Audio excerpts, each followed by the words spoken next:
Hello, everyone. How are you today?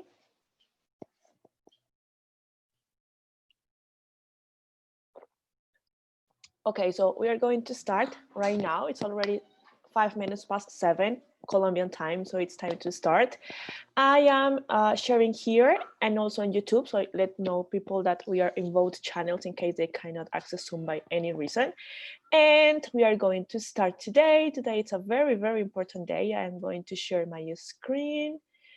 Please confirm that you are seeing it as soon as I share it. Wait a second.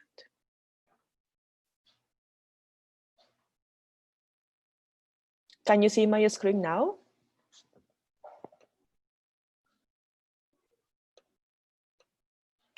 Amazing. Thank you for your helpful answers. So today we are going to start with one of the best sessions, of course, that is going to be the policies applicable to Global Volunteer. It's going to be only about Global Volunteer for GTA and GTE. We are going to have other different sessions tomorrow and the day after tomorrow, and then we're going to have the safety protocol. So make sure that everyone attends to this one and they are all onboarded. And for starters, of course, I'm going to introduce myself. So who am I? Who is going to deliver the session? The person that is like making drawings in the screen, please stop it. Thank you very much, very appreciated.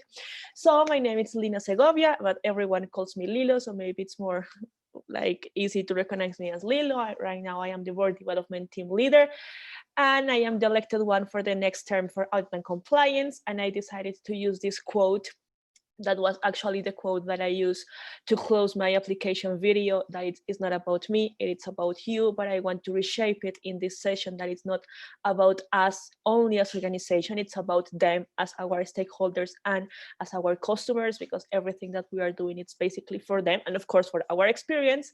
I am happy Colombian, I'm proudly Colombian. I joined ISEC in February of 2015. A nice fact is that I joined on my mom's birthday, so I missed my mom's birthday to go to the local conference. And outside ISEC, I work with education, with preschoolers and elementary school. So let's start with this. The first thing that we need to align, thank you for the people drawing in my screen again, is that we are not going to have an open space during the session itself. We're going to have it by the end. And for this, I want you all to have this link into consideration. That is is.eg/APIPQA. That is for all the questions. In case we don't have enough time to answer them, you all will have access to a spreadsheet. Well, I will be answering these and questions, and also is the same link for all the sessions, so you can go there and check it, but we will have to try to end the session with the space. And to start with this session, I'm going to introduce you the content that we're going to use very briefly. We're going to touch 11 topics. They are not very easy, so I highly recommend you to have a glass of water with you and to make sure you are paying full attention so you won't get lost at any part of the content. For this, it's very important for you to know some conventions. The first one is the text that it's highlighted with light red. It's the policies or the content that it's fully new, and the one that it's like light green is some content that had some few changes, not very drastic, but we are only to touch these changes. This session, it's not the entire portfolio policies for all GV. We are going to touch here the most important things, and especially the things that were changed. So this session won't like change or won't be the content of all the document itself. So you should go read it and have this session to complement information. And if you have any question about this, you can reach any ICB member or your ECV chair that is fully aware of this. So we're going to start the introduction, but not the introduction about GV, but the introduction about the portfolio and some things very easy about the policies and general policies itself. And then we're going to go deep into GV in the terms of product principles and minimums. This is something completely new, so I'm going to explain them. Then we are going to have the general policies for opportunity providers and EPs, and the policies before approval, the policies from approval until realization, from realization to completion, to finish realization early. That is something very new, and it's very important for you all. We're going to talk about the extension protocols and the changes that it has in these new documents. We are going to talk about the compliance matrix. This means that we are going to touch some things about the governance system. This is not a call to talk in depth about governance system, but we're going to touch the points of the GV related with the compliance matrix. And finally, we're going to have the complaints small block that is related with the case solving flow. And finally, we're going to have the questions and answers. So I hope you save all of your questions by the end, and remember to fill this form. I will remind you during the call to fill this link. So we have everything settled, and saying that we can start. And we are going to start with the introduction. We are going to talk very briefly about what is this ISEC portfolio, or what does include, why we have this now.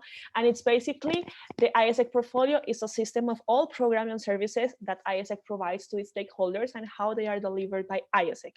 Include three main things. The first one, okay, the explanation and guidance for how we engage people, the list of programs that the organization and its partners offer to young people, and the explanation and possible relationship opportunities with alumni of the organization. Okay, Lilo, this sounds a lot, but it's basically three main things that we already know. The first one is the engagement with ISEC, the one that we know as EWA. The second one will be the experiential leadership development, the one that we know as ELD. And last but not least, we have the lifelong connection, that it's the LLC. Okay, and why this is important for all of us, and why we have these educational cycles that I guess, I'm pretty sure that never happened this strong before.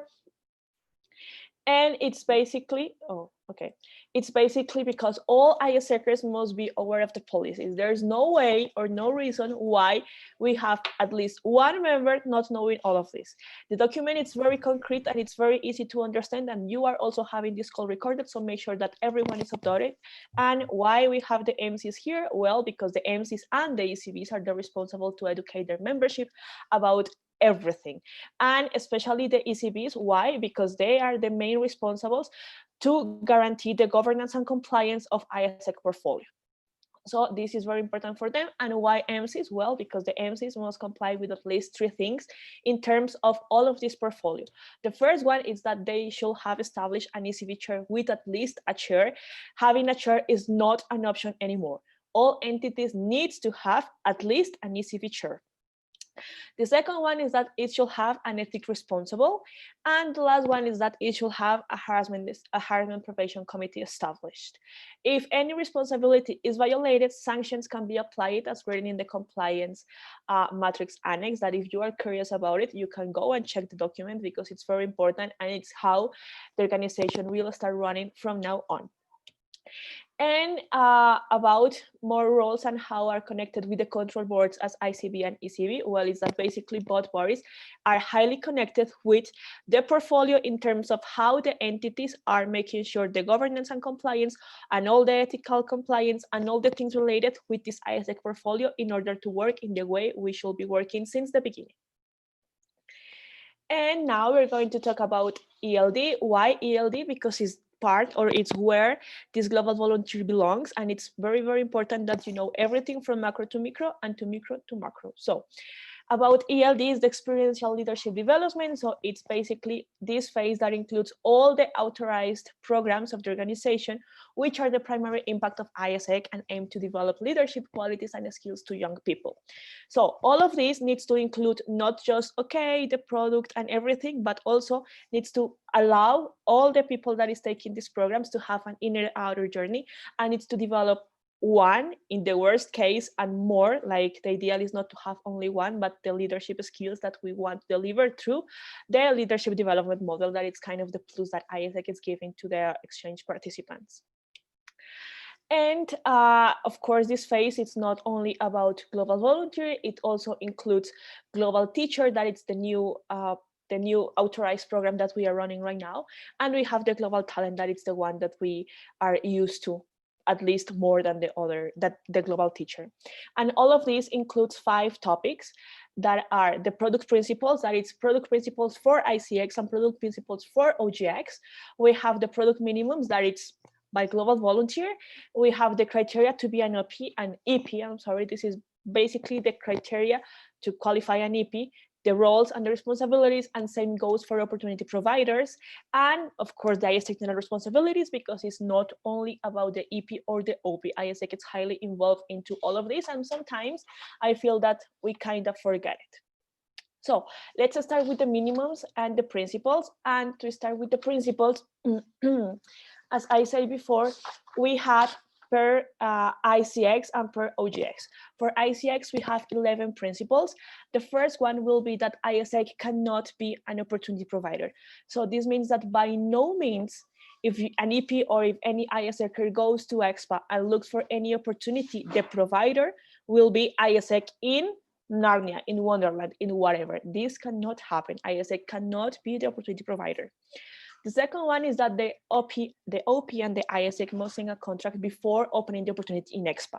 So sometimes it used to happen, and this cannot happen anymore, that you open opportunities that you had people approved because it was only supporting certain SDG and you had the name of the project and everything, and then you went with the OP to sign the contract. All the contracts needs to be signed before you open the opportunity in EXPA. And not only that, but all contracts needs to be reviewed by a lawyer. So, okay, we have a contract, and even if we made a small change, it needs to be reviewed again by the lawyer.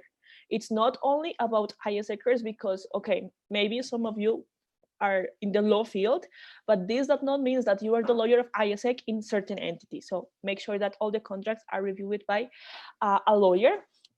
And opportunities must follow the latest guideline. So how we create opportunities and what is the specific guideline to have an opportunity open? Well, go and check APIP. Organization on EXPA needs to be a real one. I know that I am being very emphatic on having real and having contracts and everything, but this is very, very important. The opportunity that you have, like approved your EP on, needs to exist. And this opportunity needs to be the one that you have the contracts in for this project or this opportunity. And the other one is that also the dates of realization needs to be an EXPA, the real ones. So please don't forget to put the realization date, the date that the EP went on her first day or his first day of work. The realization date is not the day that the EP flew to the country. It's not the day that the EP arrived to the country. It's not the day that the EP went to a global village or IPS. It's the day when the EP started the project. So make sure that the realize on EXPA is the realize that the EP really, really had. The other one is that opportunities must be charged by 2023. This means that, like, this is one of the reasons why, or with this, we are going to make sure that global volunteer is more sustainable than the way it was to use before. So by 2023, all the opportunities or all the opportunities needs to have a fee. How this fee is going to be distributed, I won't go very deep into this. You can check the principles by yourself, but it's basically that the EP can only be charged maximum by the 30% of the pricing model that your entity will have established, and the OP will have to pay maximum the 70%. This is not something that needs to happen now. Right now, what the entities are doing is that they are working on how this pricing model is going to be worked, and they have to be implemented by 2023. So just have this in mind, and to have more details, you can go to the document to check how this is specifically going to work. And this EP fee, it's not going to be for the IPS, for the welcome package, for any gift. It needs to be in the majority going to the accommodation, because you know that the one thing that GV guarantees is the accommodation for the EP. So, okay, if it's not going to be only for accommodation, you can split it to other things, but most of it, if not all of it, will have to go to accommodation. And all entities must have a standard tracker. This is not something about only ICX, this is also something about OGX, because both entities are responsible for the EP. So make sure that you are having a standard tracker, and not just you are having it, but you are updating it in the way that it should be. And by this, I mean that when one standard was delivered, you update it. If a standard was not delivered, what happened here when we are going to deliver? But the main thing is that a standard, it's the minimum thing that we have to deliver. So make sure all of this is happening, and make sure you are tracking it in the right way possible. And the entities working with a global host, that is in some countries global family, or basically the accommodation provided to ADP, they need to have a MOU. What is an MOU? Is the memorandum of understanding, that it's basically an agreement between both parties, when you will have include when is the, for how long the accommodation will be, like the rules, what happens if any rule is broken and everything. If you are confused about the topics that this MOU will have to have, you can go to the document, because there we specify all the things that this document must have, at least. This doesn't have to be limited to these topics, but this should contain at least these topics. And now let's go with the principles for OGX. We don't have 11, we have 7. So the first one is that the EP and ISEC must sign a contract before officializing the approval on EXPA. So guys, this is very, very important. You need to have all your contracts done before approval someone on EXPA. You cannot approval under a ghost opportunity.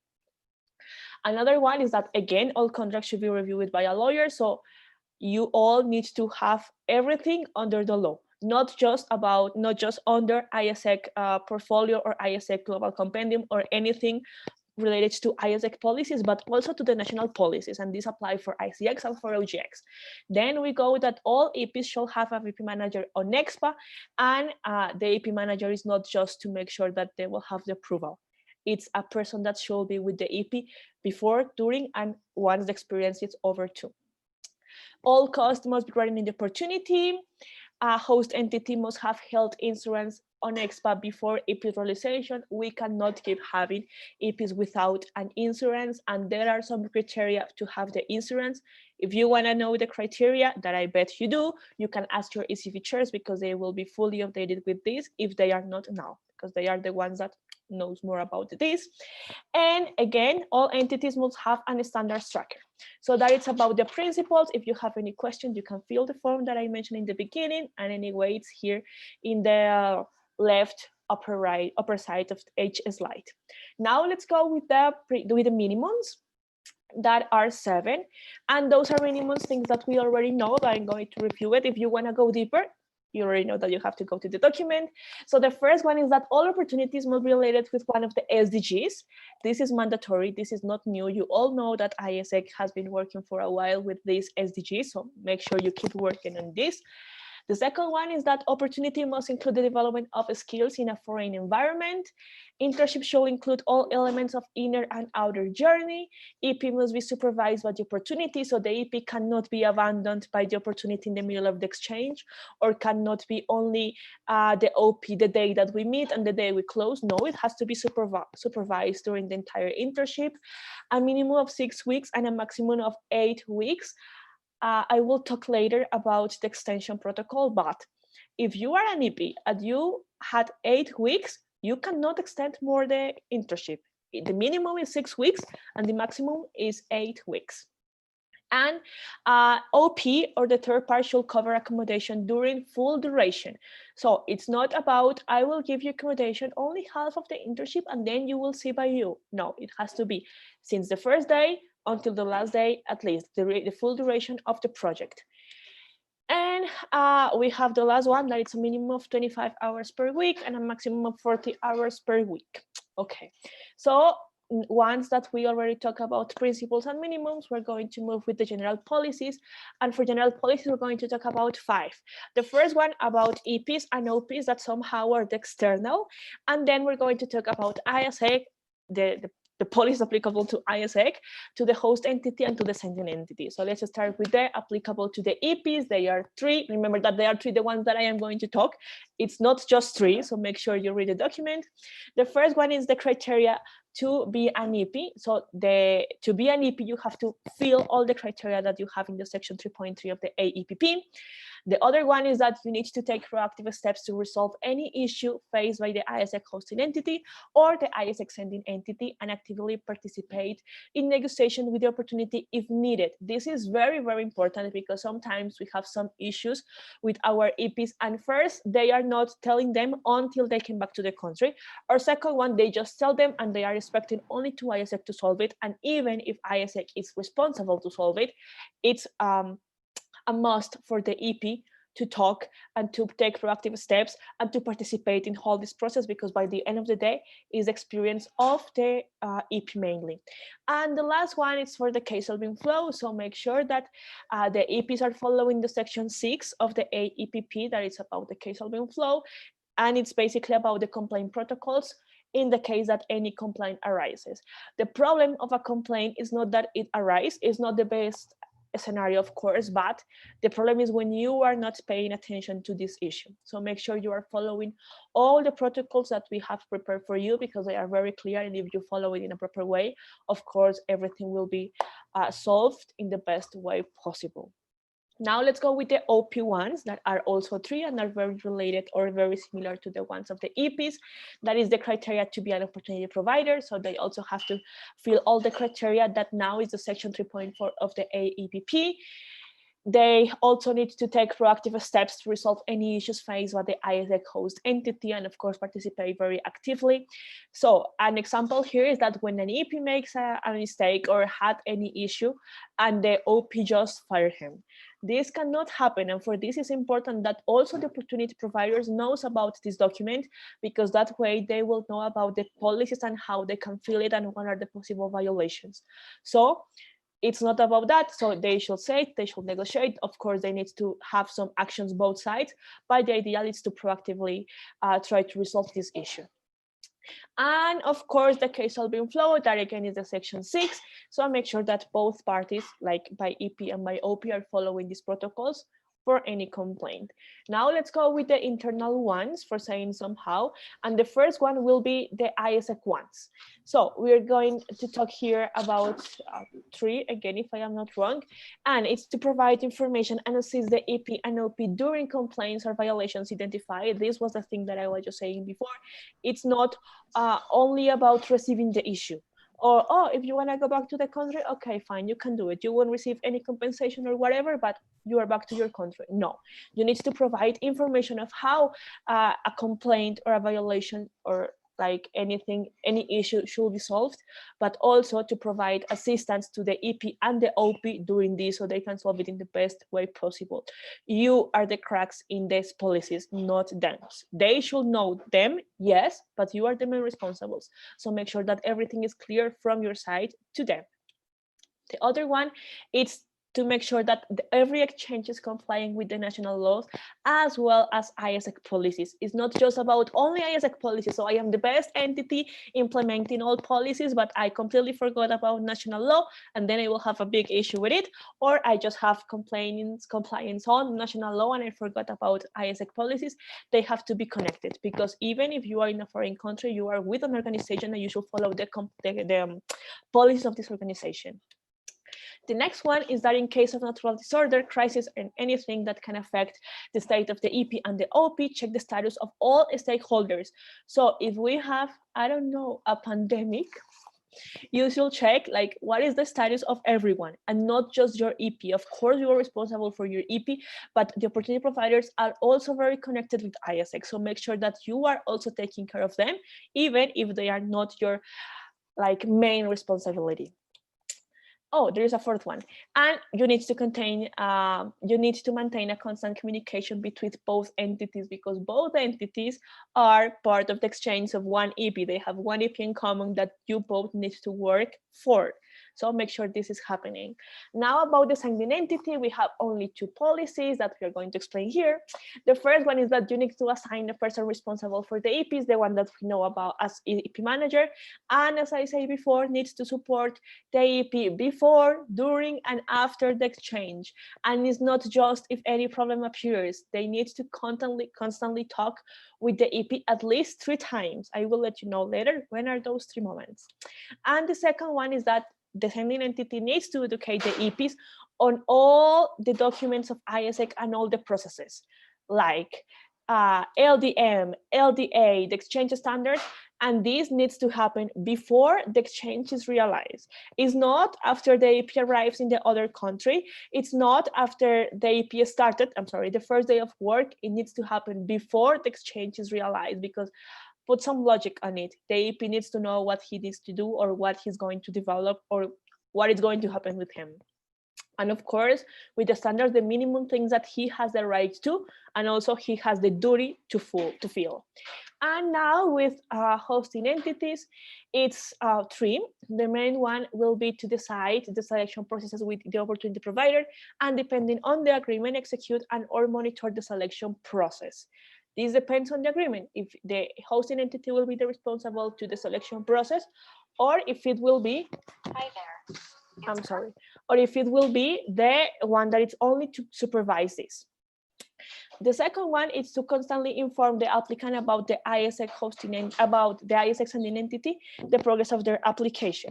So if the applicant was accepted, amazing, because you email them, you WhatsApp them and everything. But if they are not accepted, sometimes, not always, and not all entities just leave them there in the list. No, you need to inform them, I'm sorry, thank you for, I don't know, apply, but you are not considered to this opportunity, and why, and that's it. So make sure that everyone knows how is everything going, or if it's taking too long, why is taking too long? We are reviewing this, we need to know this information, can you have an interview or whatever. So make sure that your EP is like fully aware with this and through the sending entity. And last but not least, of course, to educate opportunity provider and EPs on the ISX exchange processes, that it's again the LDM, the LDE, and the exchange standards before the exchange is realized.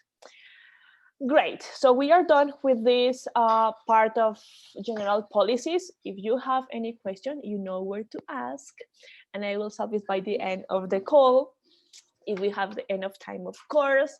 And now we're going to talk about the policies before approval.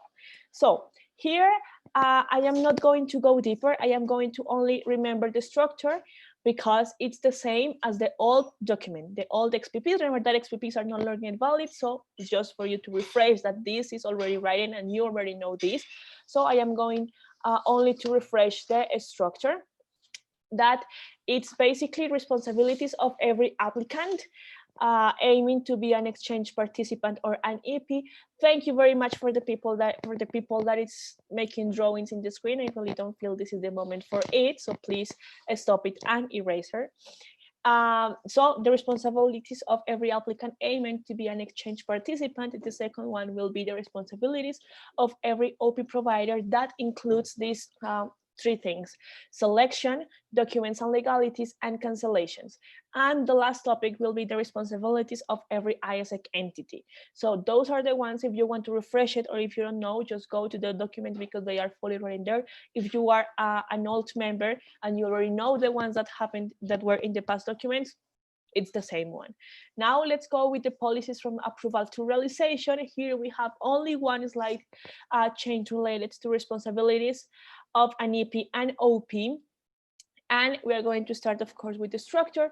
So first we have the responsibilities of an EP and an OP. Then we have the responsibilities for both entities, sending and hosting one, and for canceling approvals. So where is the change? The change is that if you need to inform, or yeah, the EP needs to inform the ISX sending entity and the ISX hosting entity if the EP or the OP are not available to host an exchange within the following time frame. So for Global Volunteer, that is the core of this call, it's a maximum of 28 days before the realization date. This means if I am an EP and I cannot go to my exchange because I have exams or whatever, I have a maximum of 28 days to let both entities know that I won't be available to have this internship. If I let them know by 25 days, well, you won't be able to receive any compensation, basically. So this is the thing that I was saying. In the event of an exchange cancellation by the OP or the EP, it's outside the authorized period stated above, and under the circumstances not stated in the topics of break status, the EP and the OP will not receive any compensation and will be responsible for complying with the compensation policies in this document. Again, to check the compensation policies and everything, go and check the annex of this document. But the main thing here is that there is a timeline, and you should explain the EP and the OPDs in order to don't have issues in the future. And the most important number here is 28. You have a maximum of 28 days before the red day to let the people know that you cannot do this. Now the policies from realization to completion. we have some slight changes in this for sending entity and hosting entity, but first we're going to review the structure, of course. It's again responsibilities on EP and OP, responsibilities of both entities, sending and hosting, and canceling approvals. And I need to drink water, so wait a second.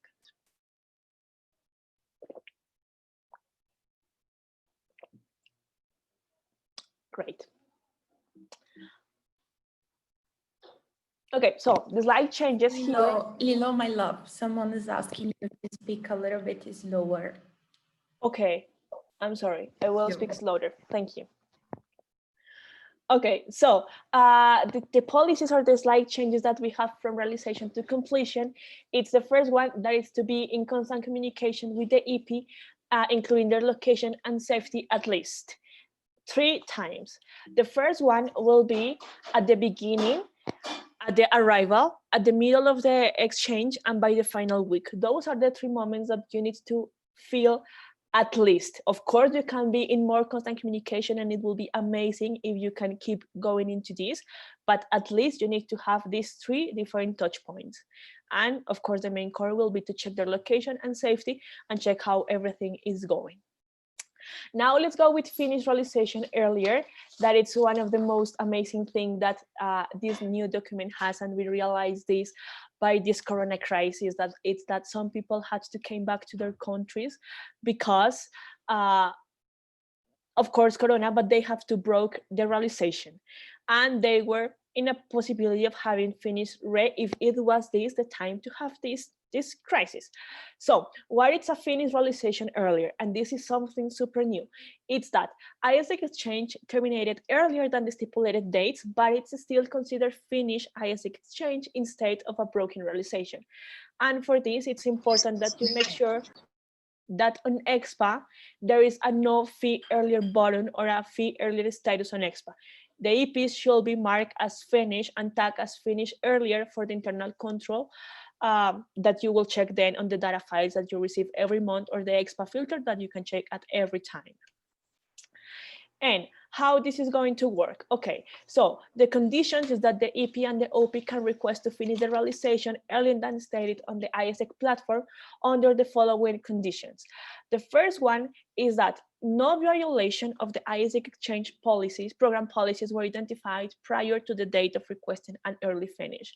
So this early finish is not because there was a violation. So if you want to have a finish realization early because there is something really wrong in terms of violation, you are not applicable to this one. The other one is that the EP and the OP must provide written agreement to the ISEC hosting entity to officialize the request. So the EP and the OP needs to be agree on having the finish realization earlier, and it's not just a whim of the EP or a whim of the OP in terms that, I want this to be over. No, you both need to agree. And the total duration of the exchange needs to comply with the minimum per exchange programs. So for Global Volunteer, the minimum is 6. So it needs to have at least 6 weeks to be able to have a finished realization earlier. Now, when an EP can ask, or an EP or an OP can ask for a realization earlier. So for the EP, it's when they have an emergency in their family, and of course we need a proof that this is true to the hosting entity. When the EP becomes ill and the situation can be dangerous for their health, of course we also need a proof. And when the EP may be put in danger due to the area where they work being formally declared in emergency due to war, natural disasters, people revolution, terrorism attacks, and others. And for the OPs, there are only 2 reasons why this can happen, or 2 circumstances. The first one is that the OP declares bankruptcy, or it's sold to a third party that cannot continue with the exchange. Of course, we need to make sure that this is true. And the last one is where their failure to fulfill its obligation has been caused by circumstances beyond the control. We need proof again. And it's also known by force majeure event. And this event can be acts of nature, conflicts related with the contract territory and or global political, economical crisis or social crisis, or declared state of emergency that directly affect the countries and territories involved in the exchange. As I said before, it's not an EXPA status, so you need to make sure that the EP is marked as fee and tag them. And to review the status, the ECV chair should submit to ICB a formal request asking to make sure that this is a finished realization earlier, and it should follow a guideline that is provided by us as ICB.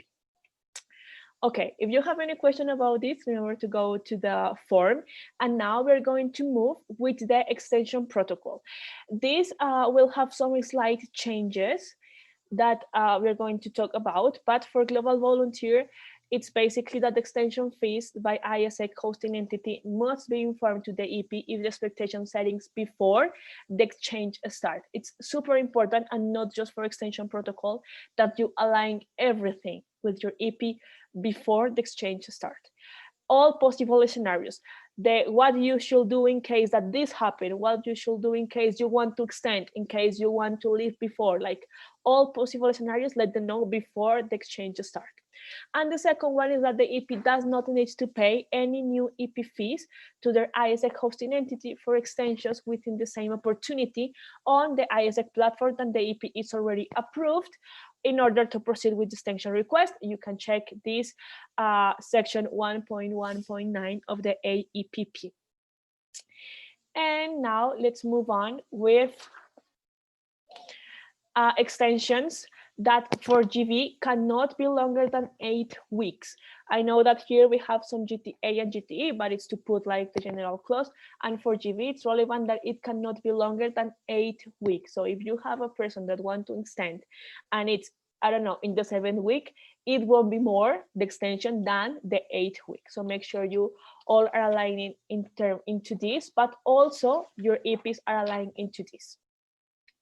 We have that you should request the extension, the ECB chair should request the extension to ICB following the latest guideline provided by ICB. So there are some data that we will need to know, and it's included into this guideline provided by us. And this is very important because we have an exception, but also it's a clause that you all need to understand, is that extensions can only be requested if the EP's status on EXPA is realized. If it's already finished, it will evaluate it by CA as ICB chair and can be denied. But so far, we are allowing it for now until the end of August, but all of them should be evaluated anyway.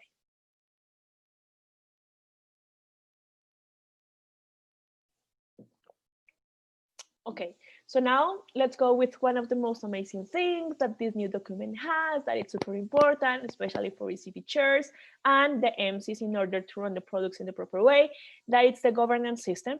As I say in the beginning of the call, this is not a session to talk in depth to the governance system. We are going to talk about how this affect or how this adapt or shaped to the GV.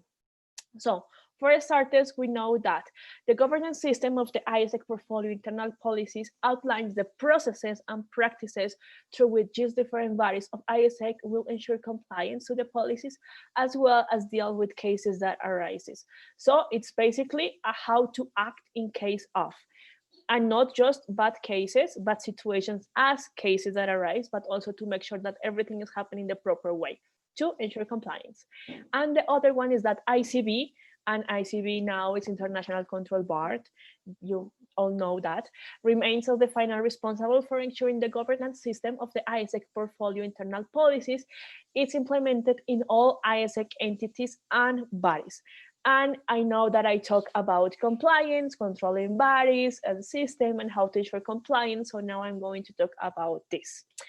Who are the controlling bodies? In ISEC, that is relevant for us, we have two controlling bodies. The first one is the International Control Board, it's ICB. And the second one is the Entity Control Board, that is ECB. This is why it's super relevant and it's a non-flexible to have or not to have an ECB chair. Now about the compliance system, well, the compliance system matrix will, with all violations and sanctions that can happen with the APIP and AEPP, there is an annex about compliance matrix that you can check, and it will include all the important things that you need to have clear. And how to ensure compliance? Well, here we're going to two things. The first one is that the violations can be identified by the following processes. The first one is the submission of whistleblowing. The second one is the complaints received in terms of quality cases. The third one will be the local audit, and who is in charge of performing this local audit? Well, it's the ECBs. Is mandatory? Yes. The other one is the national audits that it will perform by ICB, by the Audit and Compliance team. And we will have also internal surveys, including, but not limited to, SOGA, to GFP, and to ICV survey. That, I will tell you a gossip, the ICV survey will arrive to your emails in October. So make sure that you fill it. Yes, it's mandatory. And about the compliance reporting, we have here two things. The first one is that ICV will report on the entity's compliance to the APIP through ICV quarter reports and the ICB during ILMs.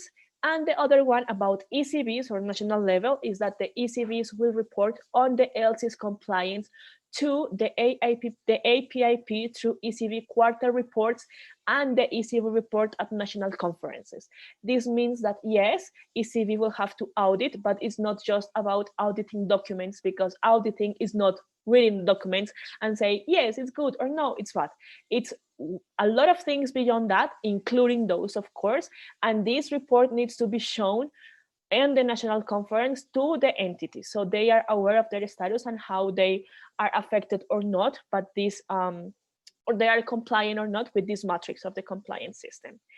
And now let's go with the compliance matrix, and it's basically an internal control system that it was created for these documents that contains possible violations of ISEC portfolio internal policies and the sanctions in case any violation is identified and confirmed.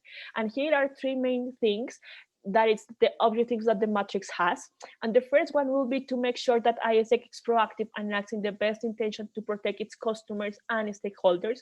Remember the phrase that I was saying in the beginning, it's not about us as ISECers only, it's about them as our customers and stakeholders. This is not a game. The second one is to ensure that ISEC entities are fair and are aligned with the APIP, this new document. And once again, remember that this is our Bible. We don't have any other. This should say how we should be working with everything. And the last but not least, reduce the level of risk associated to the APIP. Okay, so what does this matrix has basically? It has three main things. The first one will be the violations, the second one will be the risks, and the third one will be the sanctions. If you go now to, well, not now, once we finish the session, to check the compliance matrix, you will see that this is very detailed and very well explained to you all in order to start checking the things that you are doing right, the things that you need to make better, for not saying that you are saying wrong. So why this is important and why I am telling you this now?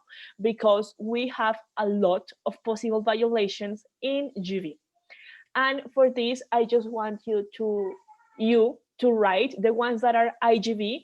How many violations do you think, or do you know, if you already are super aware of the document, that we have in GV? So please type, how many violations do you think that we will have only in IGV?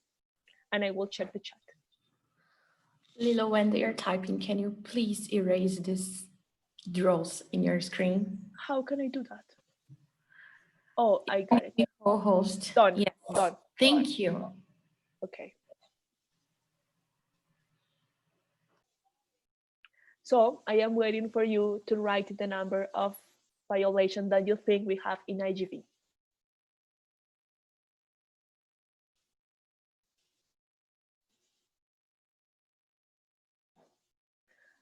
26. It will be 26. Too much. 7. 6. Oh my God, you're going to be shocked. 10. 3. 45. Okay, take it easy, Morix. 12. 60. Oh my God. Okay. No one is close. I have to be honest. I will stop when I see someone is close. No, it's not 5,678. It's not 100. No. Oh my God. Okay, we had one that went close, well, not very close, but kind of close. And is that only for IGV we have, oh, now the animation is damaged. Okay, now for IGV, we have 42 violations. And now I want for you to type how many violations we can have in OGV. 10, 26, oh my God, you are typing so fast. 30, 55. No, it's not 1,345. I hope we never reach that number. Okay, so the violations we have right now for OGV are 26. So I am just leaving you with these numbers. You as ECV chairs make an inner journey about this. You are MC, say, oh my God, we need to stop this. So make sure that you go to this matrix and you check the possible violations that each program will have and how you can stop them from happening or how you can prevent them to happen. Remember that it's not about firefighting at this point and taking advantage of the crisis that we just have lived. It's about fire preventing. So make sure everything needs to be settled. So once that I am closing this amazing block, we have the last one, and I will just leave a little bit this slide here so you can have a look once again to those two amazing numbers. And now we're going to move with the last block that, as you can remember from the beginning, is the compliant part.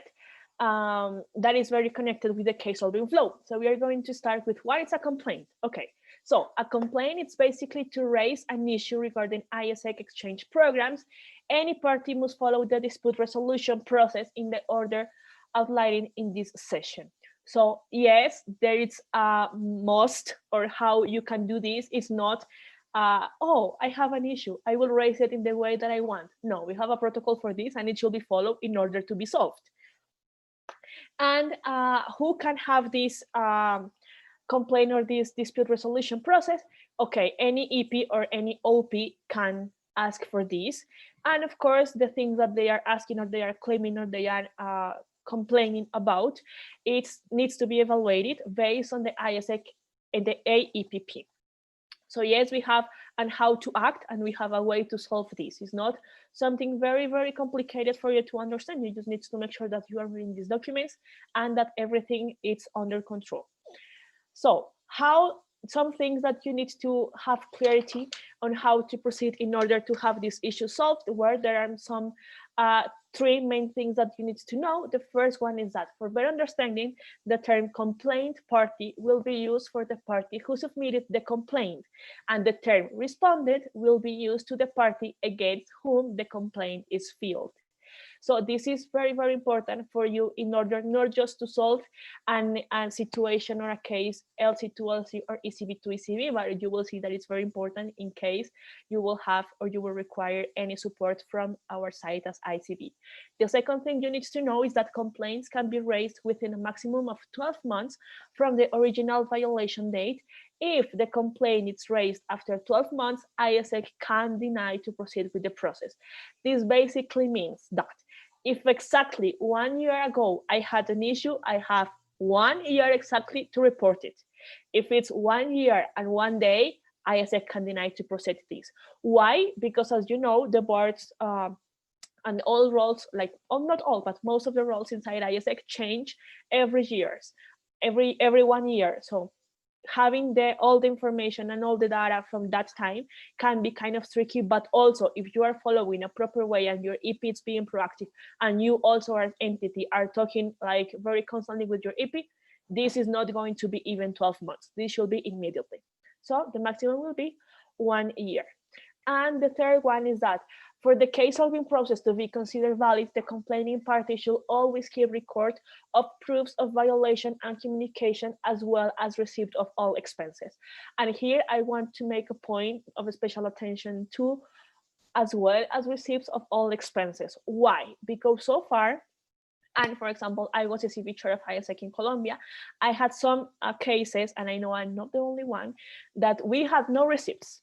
And we should refund, or we were asking for refund for accommodation, for food, for flight tickets, or for everything. And when we asked the EP to give us a receipt, it was like, oh, I don't have it. So how we did that? We had to go to websites as Numbeo or any website online to check the expenses. But by the end of the day, this was not the real expenses. Can be more, can be less, and as ISECers, we should refund. Of course, it's not the ideal scenario because we should do the things in the right way, but we should refund the real things that the AEP expend or the OP needs. So for this, from now on, ISA is not responsible to proceed with reimbursements where the EP or OP is not able to prove the total amount spent with receipts and or any other valid proof. This means that if your EP, I am giving an example, wants refund for accommodation because he has to pay a hostel, the hostel didn't give any accommodation, and they don't have the receipt, well, how you're going to refund him? You cannot refund them, and you are not like able or responsible to proceed with this reimbursement. What is any other valid proof? Other valid proof will be, I don't know, the I don't remember the word in English. Well, this receipt when you have all the credit card expenses, and there you will see, oh, this was hotel something, and you will check the amount, and if it fits, of course, you can ask for this and you will find it valid. But the best scenario will have the receipt of the things that the AEP is asking for refund. If they don't have it, you are not responsible. And I guess this is something very, very important and also very nice. And okay, so we have already the things that we need to know, but I was talking in the beginning of this blog about a case solving flow and how the steps should follow. And we're going to move with our last slide. Please don't be sad. But this is the case solving flow. And before explaining it, if you have any question about this, there is no one better in your entity to talk about this than your ECB team or your ECB chair, because they know this 100%. So we have here three main steps, and we have one slight change from the old documents. So the first phase will be the LC to LC level. And what is the timeline for this to happen? Well, you have 3 days since the issue is raised by the EP to solve this. What happened if we couldn't solve this in 3 days, or if we didn't find any mutual agreement to solve the situation? Well, you go to the ECB to ECB level. And for this is the block where it has a slight change. We are going to have now 7 days since the issue is raised by the LC. If there was no mutual agreement between both ECBs, or it was more than 7 days, you can move on to the ICV level. That is the last level. There is nothing above this. The last one will be ITV level. And for this, as ECB, we have 10 days since the issue is raised by the ECB. There is something here that it's not a phase itself, but it's a very important part, and it's when the EP makes the complaint. So make sure you are paying attention to the issue that your EP is having, how you can solve it, and how you can make it not smaller, like taking relevance from it, but how you can solve it in the easiest way possible without making such a big deal to solve the issue with the EP. So this is how it goes. You need to follow step by step. You cannot reach ECV without having this LC to LC level. In the same way, you cannot solve this issue directly through ICB without going from LC to LC and ECB to ECB. So make sure that this is happening. If you have any doubt, like the main steps, how to like do anything inside this case solving flow, once again, make sure you have everything settled with your ECB team, because the ECB is the board in charge of this, and they know this by, I guess, by memory by now. So if you have any question, or if you have any that you would like to ask, please go to the form. I will check in the meantime if there was any comment here in the chat that okay, just numbers. I will check now the form.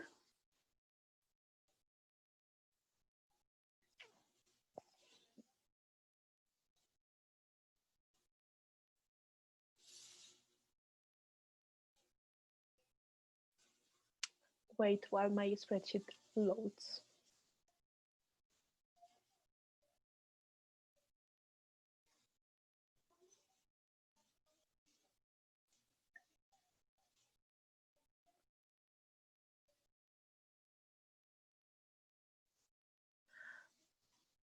Can you explain this clause to cover compensation policies in accordance with the national law and AEPP and remind the final responsible for any violation? Okay, I will go with the ones that are already blue that I know that are directly for GV.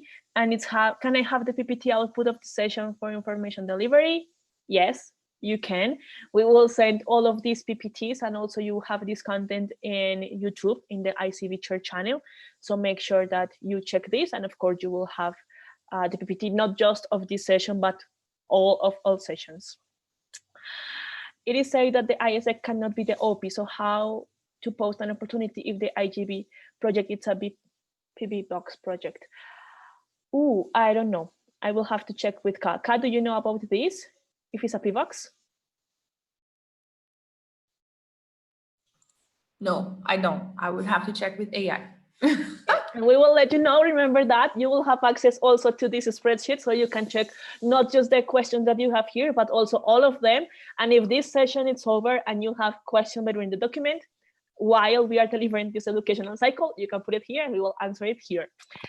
Can you explain again about the OP's picture by 2023? What does it mean? Okay, so far, most of the OP, the opportunity of the most of the opportunities right now in GV, they don't have a specific charge. By 2023, the OP, or when you pay for have the EP, should have a pricing. And this pricing will be divided by the OP provider and the EP. You cannot charge the EP. I will check the specific amount. Wait.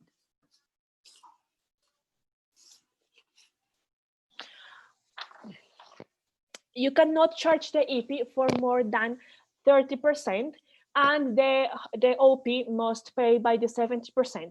If the OP cannot pay for it, you can find a third party, so say like something like a sponsor for them, and it's how this should work. This is in order to make GV more sustainable, because this is the product that it's more unsustainable right now. So this is about having a price by 2023. Right now, what the MCs are doing is to define like how they should have this pricing model and how they will implement it. So this is something that you should not very worried about so far. So it's like a division of the prices between the OP and the EP, and anyway, this fee that they are paying will be in the majority distributed for the accommodation. I hope I answered your question. If you are here and I didn't, please let me know. What if an approved EP informs that he or she cannot go abroad of the day agreed and she wants to finish the project earlier? Shall we break the approval or get OP agreed on finish earlier? I don't understand. Informs that the host that he or she cannot go abroad on the day agreed. So this is like the EP leaving to the country. If they are leaving to the country and it's not something stated on the compensation table or like the reasons, they cannot get any type of reimburse. And if he or she wants to finish the project earlier, remember that it has to fit between after the week number 6, because the minimum for GV is 6 weeks. So if it's in the 6th week or the 7th week, it can finish the realization earlier. If not, it cannot. If an EP wants to make 3 projects in a row in the same country and is the same project grant related to the same SDG, is there any condition where it does not violate the AEPP, such as having different opportunities, or it is forbidden at all? Ka? Hi, okay, I can answer that. Cool. I think that we don't have any specific clause inside of the document that states that. What we have in the document is an EP cannot exceed 8 weeks in the same project. What do we consider by a same project? Same opportunity provider delivering the same job description. So if you want to have 3 projects in a row in the same country that is related to the same job, the same SDG, just make sure that you have at least the job description that is different or the opportunity provider that is different. And you need to approve this EP in another opportunity. And probably, I don't know how you work with your pricing model in your entity, but probably if it's a new approval, this person will have to be approved again, because this is not an extension of an opportunity, and this is a new project that the person is working with. Okay, thank you, Mom. The next one, can be the AEPP be translated into another language than English to be sent to EPs who don't master English? No. There is like the only document that is valid, it's the English version. And why? Because English is the official language of AIESEC. What you can do with your EP in case they don't master English, it's to like have a full session with him, like give him the document and explain clause by clause, making sure that he understands what is going on, but the documents cannot be translated, because in case we have to, let's check the worst scenario. This EP had an issue and we have to solve it. It will be valid the English version. And sometimes when we translate the document or anything to another language, it can change the meaning. And we are only following the one that is English, so it will create a mess basically. So just use the English one. What if an EP directly complained to ECB and not LC? Well, then the ECB can talk with the LC to make sure that the LC is talking with the EP and solving the issue. Remember that in the ideal scenario, the ECBs are not supposed to talk directly with the LCs, with the EPs. So the ECB will receive the case, will talk with the LC, and the LC will start from phase one. And if there is no solution or the timeline is passed, it will go to ECB.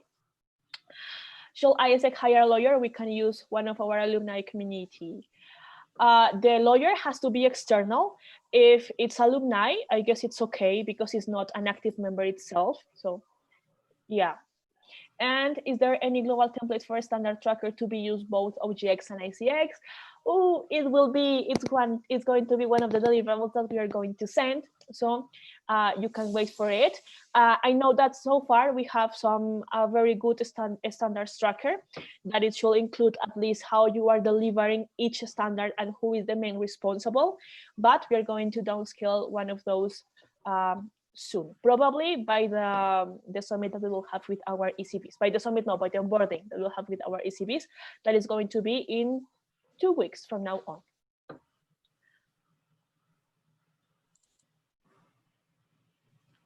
I am translating.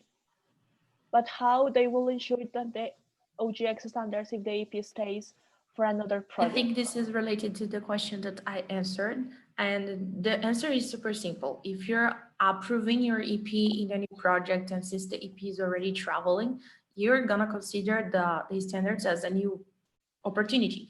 But if the standards that you're talking about, it's because the EP is already abroad in a country, you just have to deliver the standards that are applicable for the situation. So you go for the standards and you deliver them online, or you just continue with the approval by delivering what makes sense for this. So it's just take the situation as a new program or a new project. It's actually a new approval. Yes, and those were all the questions. I don't know if there is any other question that anyone wants to make. We still have like 10 minutes left to talk about this, or if you want me to go back to any other topic since I was talking a little bit fast.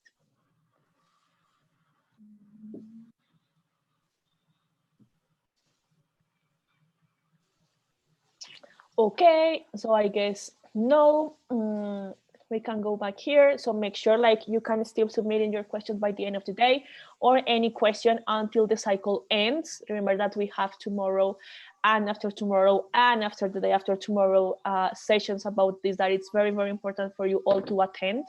And that is basically it. Thank you very much for being here, for your time. It's highly appreciated. I'm sorry for the drawing issue. I didn't know how to fix it before. And that is basically it. So thank you very much.